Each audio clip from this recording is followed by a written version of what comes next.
1. กด2นาทีถ้าหากงานไหนที่ใช้เวลาทำน้อยกว่า2นาทีให้รีบทำให้เสร็จทันทีอย่ากลับมาทำซ้ำหลายรอบ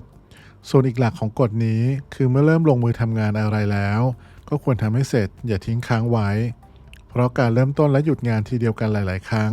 อาจทำให้ใช้เวลาทำงานจนเสร็จสิ้นเพิ่มขึ้นถึง5เท่า 2. กฎ72อย่าเพิ่งตัดสินใจเรื่องสำคัญในเวลาที่กำลังรู้สึกหิวโกรธเหนื่อยหรือเหงาให้รอก่อนอย่างน้อย72ชั่วโมง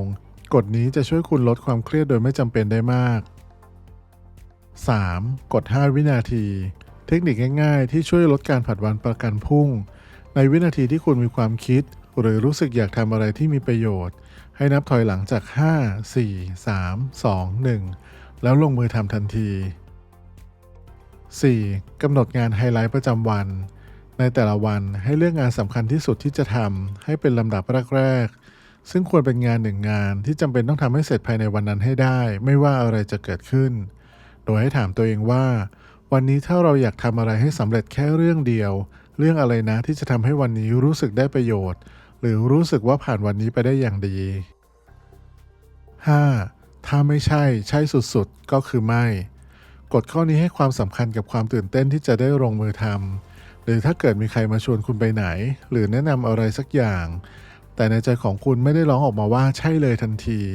นั่นเท่ากับว่าคำตอบคือไม่อย่าเพิ่งรีบทำ 6. ให้ถามว่าใครไม่ใช่ยังไงเวลาเรามีงานหรือไอเดียใหม่ๆมักจะถามตัวเองโดยอัตโนมัติว่าแล้วเราจะทำยังไงดีซึ่งนี่เป็นวิธีคิดที่อาจผิดพลาดกันได้หลักการนี้แนะนำให้คิดกลับกันให้ถามตัวเองก่อนว่ามีใครทำแทนเราได้บ้างคำถามแบบนี้จะช่วยประหยัดเวลาและใช้ประโยชน์จากความชำนาญและทักษะที่มีอยู่แล้วของคนอื่นและเปิดโอกาสให้คุณได้โฟกัสกับสิ่งที่คุณทำได้ดีที่สุด 7. การผัดวันประกันพรุ่งคือสัญญาณแห่งปัญญาให้ความสนใจกับงานหรือเป้าหมายที่คุณมักดองหรือเลื่อนอยู่บ่อยๆเพราะการผัดผ่อนคือสัญญาณบอกตัวเองว่าเรากำลังต้องการความช่วยเหลือเป็นสัญญาณที่บอกว่าอาจจะต้องหาวิธีมอบหมายงานนี้ให้คนอื่นลองถามตัวเองดูว่ามีใครทำหน้าที่นี้แทนเราได้อีกไหมข้อ 8. กฎ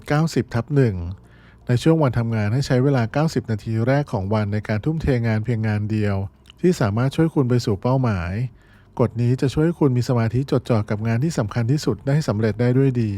และทำอย่างต่อเนื่องในช่วงที่ร่างกายมีประสิทธิภาพสูงสุด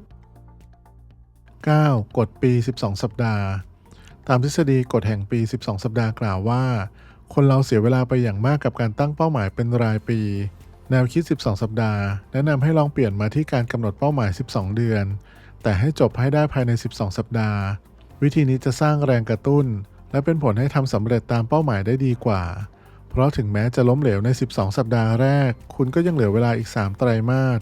ที่จะสามารถพยายามใหม่ได้อีกครั้งจนกว่าจะหมดปี 10. เวลาทองทางชีวภาพหมายถึงการหาช่วงเวลาของวันที่คุณจะรู้สึกกระปรี้กระเปร่า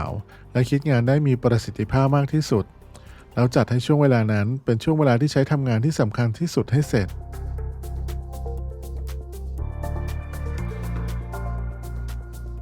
11. กด 80% โดยมาก 80% แรกของโปรเจกต์มักจะทำได้ง่ายและไวการพัฒนางานจาก 80 ไปจนถึง 90% อาจทำได้ยากขึ้นและเมื่อจะทำให้งานจบได้ถึง 100% นั่นถือว่าเป็นส่วนที่ยากที่สุดดังนั้นแทนที่จะพยายามให้ผลงานถึงจุดที่ดีเลิศสมบูรณ์แบบตั้งแต่แรกๆให้ค่อยๆปรับแก้ผลงานระหว่างทางลองขอคำติชมตั้งแต่ผลงานยังอยู่ที่ 80% นี่จะช่วยป้องกันคุณไม่ให้เสียเวลาทำงานในส่วนที่อาจจะไม่มีความจำเป็นอีกด้วย 12. กินกบแต่เช้าหลักการทำงานนี้แนะนำให้สะสางหรือจัดการงานที่สำคัญและท้าทายมากที่สุดเป็นอย่างแรกๆของวันวิธีนี้มีพื้นฐานมาจากแนวคิดที่ว่าหากทำภารกิจที่สำคัญที่สุดให้เสร็จตั้งแต่เช้าตรู่จะช่วยสร้างแรงผลักดันและพลังที่จำเป็นให้คุณบรรลุภารกิจต่างๆได้มากขึ้นตลอดทั้งวัน 13. กฎของพาร์กินสันทฤษฎีนี้กล่าวว่างานมักถูกทำให้เสร็จได้ภายใต้กรอบเวลาที่วางไว้ดังนั้นหากตั้งเวลาไว้อย่างจำกัดเช่น4ชั่วโมงในการทำงานหนึ่งให้เสร็จงานนั้นจะถูกทำให้เสร็จภายใน4ชั่วโมงแต่ถ้ากำหนดเวลาไว้เป็นทั้งวันอย่างหลวมๆก็มีแนวโน้มที่งานชิ้นเดียวกันจะกินเวลาไปทั้งวันเลยทีเดียวเพราะฉะนั้นพยายามตั้งเวลาแบบค่อนข้างจำกัดเพื่อเพิ่มประสิทธิภาพจะดีกว่า 14. กฎ 80/20 หรือเรียกอีกอย่างหนึ่งว่าหลักการของพาเรโตนี่เป็นกฎเชิงเศรษฐศาสตร์และมีประโยชน์ในการกำหนดลำดับความสำคัญทฤษฎีนี้เผยให้เห็นแนวคิดที่ว่าผลลัพธ์ 80% มักเป็นผลจากความพยายามเพียงแค่ 20% เท่านั้นตัวอย่างเช่นรายได้ 80% ของบริษัทมักจะมาจากลูกค้าเพียง 20% เท่านั้น 15. วิธี A B C D E นี่คือเทคนิคการสร้างลำดับความสำคัญของงานโดยการทำลิสต์รายการงานทั้งหมดแล้วจัดเรียงความสำคัญจาก A ซึ่งสำคัญที่สุดไปจนถึง E โดยกำหนดให้สำคัญน้อยที่สุดจากนั้นลงมือทำให้เสร็จไปตามลำดับนี้ 16. การตรวจสอบการใช้เวลาเทคนิคนี้ใช้การเขียนบันทึกรายละเอียดของกิจกรรมประจำวันของคุณวิธีนี้ช่วยให้คุณเข้าใจว่าคุณใช้เวลาไปกับอะไรบ้าง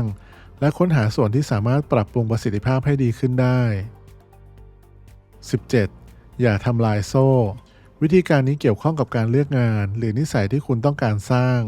จากนั้นทำเครื่องหมายบนปฏิทินในแต่ละวันที่คุณทำได้สำเร็จหลังจากผ่านไปช่วงหนึ่ง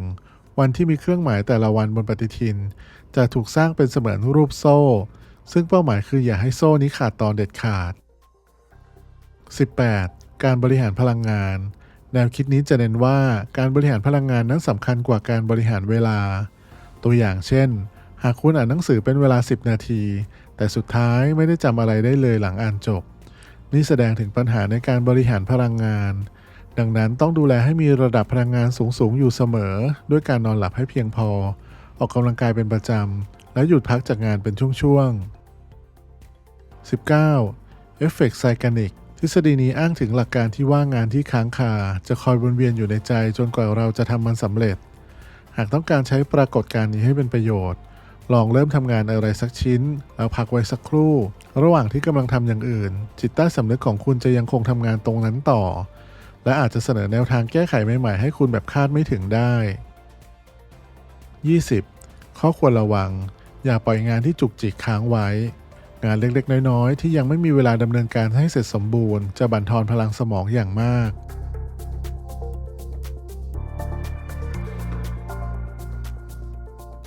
21. เทคนิคโพโมโดโรเทคนิคนี้เน้นว่าโดยเฉลี่ยเราจะเสียสมาธิหลังจากผ่านไป25 นาทีดังนั้นคุณควรทำงานเพียง1 อย่างเป็นเวลา25 นาทีแล้วจึงพัก5 นาทีเพื่อเติมพลังทำซ้ำวงจรนี้4 ครั้งแล้วจึงพักนาน30 นาทีจากนั้นให้ทำซ้ำวงจรอีกครั้งคือทำงาน25 นาทีพัก5 นาที 22. การทำงานย่อยรวมเป็นชุดหมายถึงการรวมกลุ่มงานที่คล้ายกันและทำทุกอย่างพร้อมกันในคราวเดียวงานแต่ละชนิดจะใช้เวลาสักระยะในการเตรียมพร้อมและสร้างสมาธิเมื่อคุณรวมงานที่คล้ายกันเข้าด้วยกันจะทำให้ไม่จำเป็นต้องเริ่มกระบวนการนี้ซ้ำอีกหลายๆรอบ 23. วิธีหั่นสไลด์ซาลามี่วิธีนี้เกี่ยวข้องกับการแบ่งงานมหาศาลออกเป็นชิ้นเล็กๆจากนั้นเลือกทำงานเพียงชิ้นเดียวพอทำงาน1 ชิ้นสำเร็จคุณจะเกิดแรงจูงใจที่อยากทำอย่างอื่นอีกเทคนิคนี้เหมาะอย่างยิ่งสำหรับคนที่ชอบผลัดวันประกันพรุ่ง 24. การสร้างภาพผลลัพธ์หลักการคือใช้เวลาในการสร้างภาพลักษณ์ของผลลัพธ์ที่ต้องการจากเป้าหมายที่วางไว้เทคนิคนี้ช่วยสร้างแรงจูงใจและความชัดเจนในสิ่งที่คุณกำลังทำอยู่ให้คงที่ 25. กลยุทธ์วอร์เรน บัฟเฟตต์หรือรู้จักอีกชื่อหนึ่งว่ากฎ 25/5 ให้คุณเขียนเป้าหมายในอาชีพที่สำคัญที่สุด25 ข้อลงไปจากนั้นวงกลมเลือกมา5 ข้อให้เป็นเป้าหมายหลักและตั้งใจทำให้สำเร็จโดยต้องหลีกเลี่ยง20 ข้อที่เหลือไว้ทั้งหมดจนกว่า5 ข้อหลักจะบรรลุผลสำเร็จวิธีนี้เน้นสร้างสมาธิให้มุ่งมั่นเฉพาะเป้าหมายที่สำคัญที่สุดเท่าที่กำหนดไว้เท่านั้น 26. เทคนิคทำไม5 ครั้งเมื่อใดก็ตามที่ปัญหาเกิดขึ้นให้ถามคำถามว่าทำไมถึง5 ครั้งเพื่อให้เข้าใจถึงต้นตอของปัญหาการเข้าใจปัญหาหลักสามารถป้องกันไม่ให้ปัญหาเกิดซ้ำได้และช่วยประหยัดเวลาในระยะยาว 27. วิธีสร้างนิสัยแบบซ้อนกันพัฒนานิสัยใหม่โดยเชื่อมโยงกับนิสัยเดิมที่มีอยู่แล้วตัวอย่างเช่นหลังจากแปรงฟันที่เป็นนิสัยเดิมให้คุณทำนิสัยใหม่ที่คุณอยากสร้างทันทีวิธีนี้ทำให้ง่ายกว่าเดิมที่จะสร้างกิจวัตรใหม่ๆให้ติดเป็นนิสัย 28. พักผ่อนและนอนหลับการนอนหลับเป็นสิ่งสำคัญลำดับต้นๆที่ส่งผลต่อผลิตผลของคุณมากที่สุดใน1 วัน การพักผ่อนอย่างเพียงพอสำคัญอย่างมากต่อการทำงานของสมองและทำให้ประสิทธิภาพการทำงานดีขึ้น 29. คุณภาพดีกว่าปริมาณแนวคิดนี้ใช้ได้กับชีวิตครอบครัวและความสัมพันธ์ส่วนตัวโดยเฉพาะเวลาที่ให้กับลูกๆที่สำคัญไม่ใช่จำนวนชั่วโมงที่อยู่กับลูกแต่เป็นคุณภาพของเวลาที่ใช้ร่วมกันต่างหาก 30. หัดพูดปฏิเสธบ่อยๆทุกครั้งที่พูดตกลงกับอะไรอย่างหนึ่งเท่ากับการพูดไม่กับอย่างอื่นคุณไม่สามารถจะตอบตกลงได้ทุกสถานการณ์หากตกลงไปดูหนังกับเพื่อนนั่นอาจหมายถึงการปฏิเสธเวลาในการใช้เวลากับลูกๆหรือคนที่คุณรัก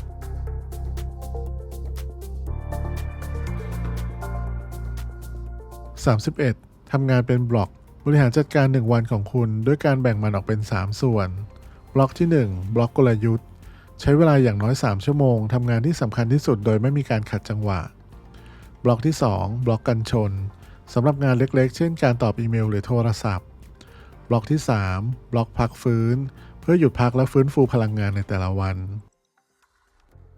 32. จัดทำธีมสำหรับแต่ละวันหมายถึงการมุ่งเน้นที่กิจกรรมเพียงอย่างเดียวในแต่ละวันและจะไม่โฟกัสที่อย่างอื่นเลยตัวอย่างเช่นกำหนดให้วันจันทร์เป็นวันสำหรับการจัดการงานด้านธุรการทั้งหมดหรือใช้แค่วันศุกร์เท่านั้นในการพบปะลูกค้า 33. อาการตัดสินใจไม่ได้พยายามลดจำนวนการตัดสินใจที่ต้องทำในแต่ละวันลงเช่นเลือกไว้แล้วว่าจะแต่งตัวยังไงหรือกินอะไรจะได้เก็บพลังงานสมองไว้ตัดสินใจกับเรื่องที่มีความสำคัญมากกว่า 34. พลังของกิจวัตรสร้างกิจวัตรประจำวันในทุกๆด้านของชีวิตเคยไหมครับว่าที่ไดเอทและออกกำลังกายอย่างเคร่งครัดตลอด1สัปดาห์แต่มาทำลายล้างสิ่งที่ทำมาทั้งหมดทุกอย่างภายในช่วงวันหยุดสาเหตุก็เพราะเรามักจะไม่มีกิจวัตรแบบแน่นอนสำหรับวันหยุดกิจวัตรที่สม่ำเสมอจะช่วยสร้างนิสัยที่ดีและลดการต้องกดดันตัวเองด้วยแรงใจและวินัย 35. ล้างพิษดิจิตอลหยุดใช้และไม่เชื่อมต่อกับอุปกรณ์สื่อสารเป็นระยะเพื่อลดสิ่งรบกวนสมาธิการล้างพิษดิจิตอลจะช่วยเติมพลังชีวิตและทำให้สมาธิดีขึ้นเมื่อกลับมาทำงาน 36. เคารพตัวคุณในอนาคต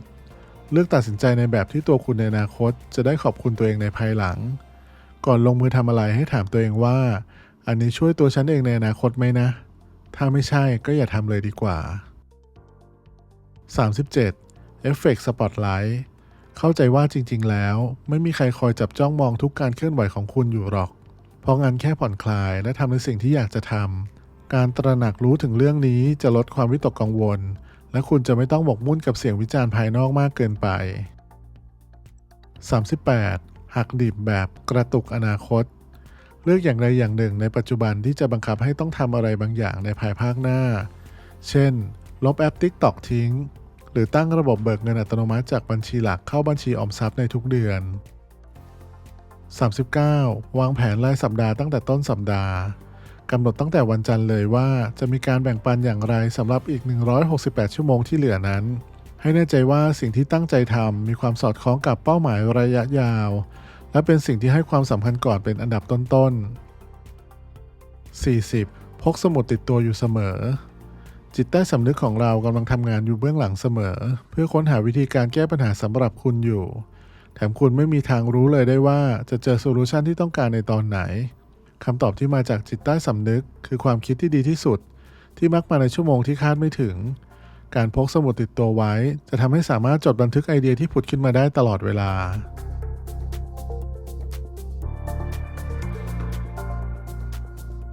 หวังว่าเทคนิคการพัฒนาตนเองที่เราได้นำเสนอในวันนี้จะเป็นประโยชน์กับทุกท่านนะครับ